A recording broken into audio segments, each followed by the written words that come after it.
I was like, how would I go? How would I do this? I feel like my life was in shambles. I'm like, I don't want to start crying.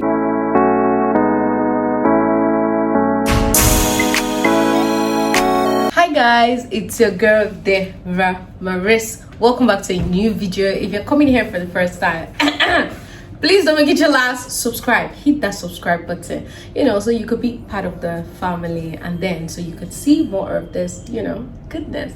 Hi, yes, so I have something I want to do today. I want to tell you guys a story. Okay, a story of how I got robbed in Lagos twice. Yeah, it's a lot. Sorry, I need to get my moisturizer. Very back. So I've lived in Lagos all my life. I mean, people who know me knows that I've always been a Lagos girl. I don't know if it's something to be proud of, but yes, I think I'm kind of proud of it. But like, I do go home to my hometown. Then when people talk about robbery, I'll be like, oh my god, it's always something I get proud of. Like, oh my god, I've never experienced it before. I don't pray I experienced it, but hey.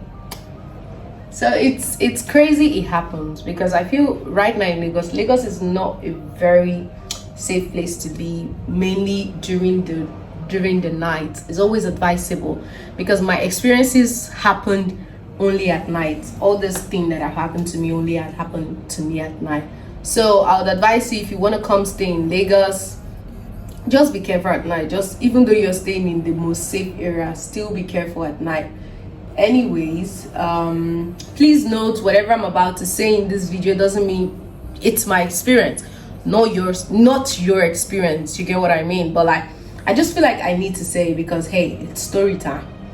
For people who know me, I do events on the side. So I've been doing events for the past 5 years, and I do go to events. Sometimes events, they might close late and then you come back home late. You get what I mean?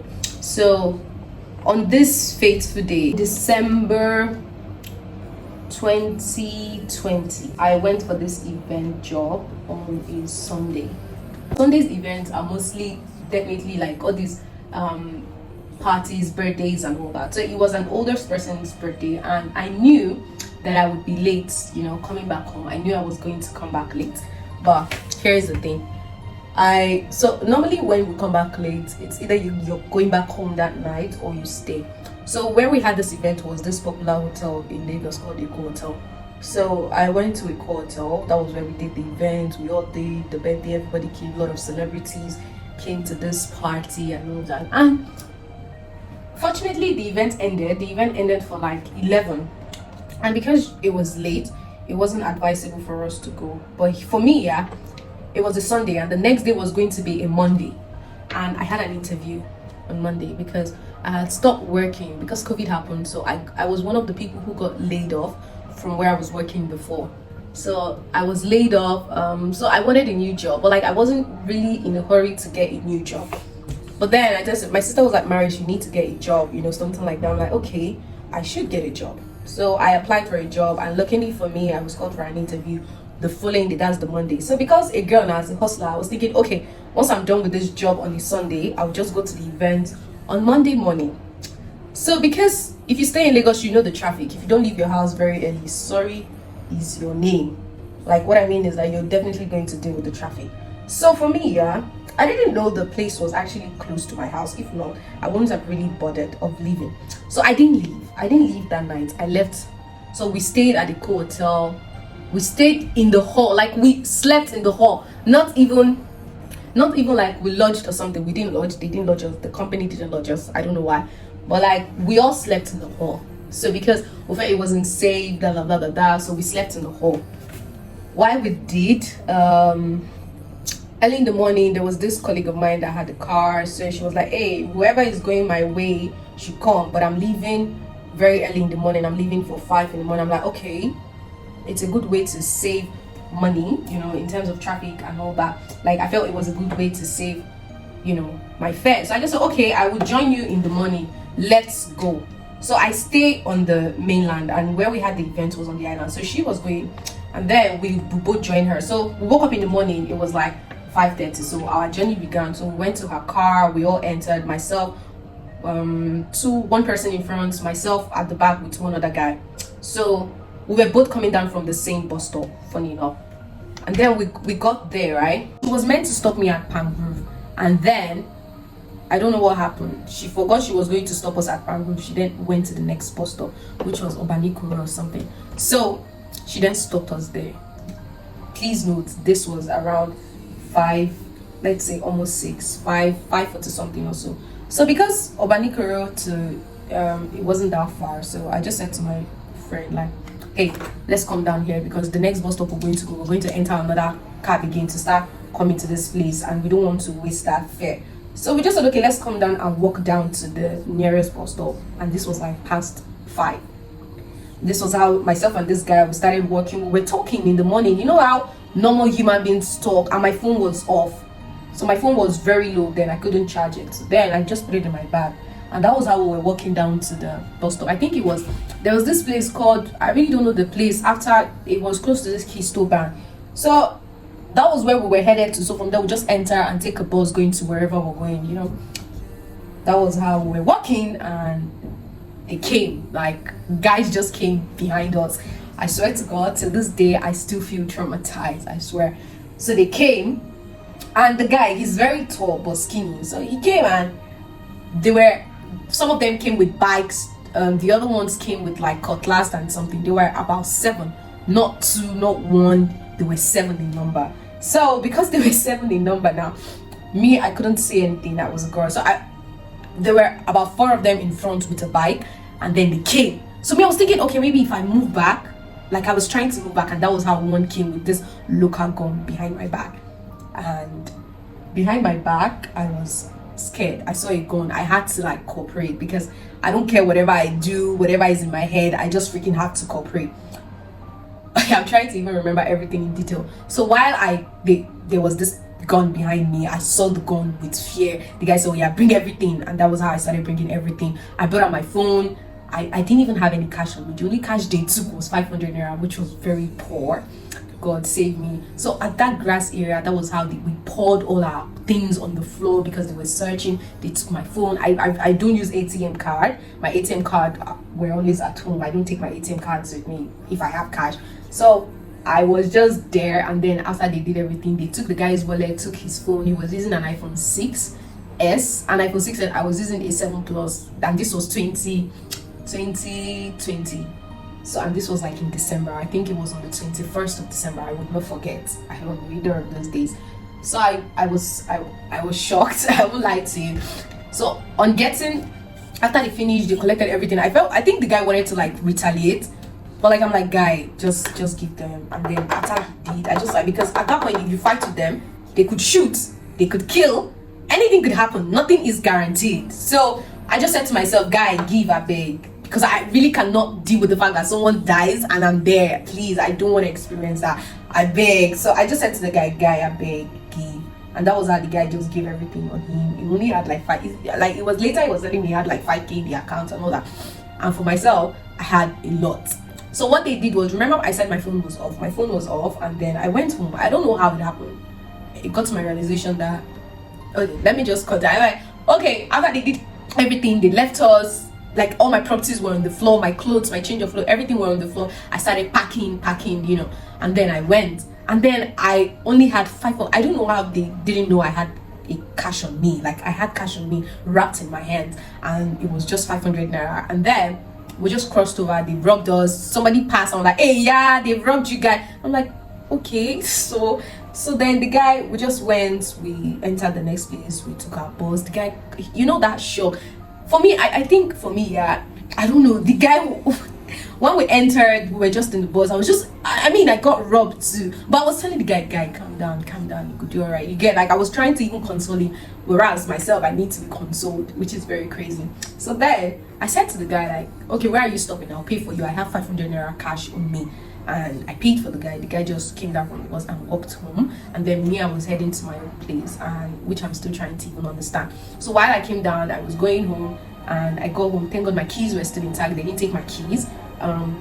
which was very good because I trust me, I don't know how I would have gone home. So I couldn't tell time. I got home, I don't know, I couldn't tell time. But my laptop was on luckily, so there was power. I turned on my laptop, I could check time. So all I just had to do was I got home, slept off.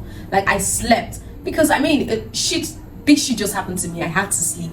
I don't know, I came back home, I had this one phone like that, and that was how I tried to like log into my Instagram or something and message my sister that, oh, something happened. No, I didn't message my sister. I think I didn't even have a phone then. Oh yeah, I had like a small Samsung phone, and then I went to like there was this SIM card in it, so I had to log in. Like anybody who tries to reach me, like, oh, my phone. And at that time I had this guy that was, asking me out. So I knew he was gonna chat me up and all that. But then I got home, I just was messaging my sister like, hey babe. My sister went, I think she was doing this job and she had a night shift, so she wasn't home that night, or so she came in the morning.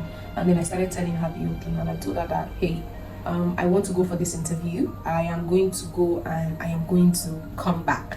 So while I told her this, I told her that I don't know, can you help me message or reach out people that, oh, I got robbed, and that nobody should call me, nobody should send messages or stuff like that.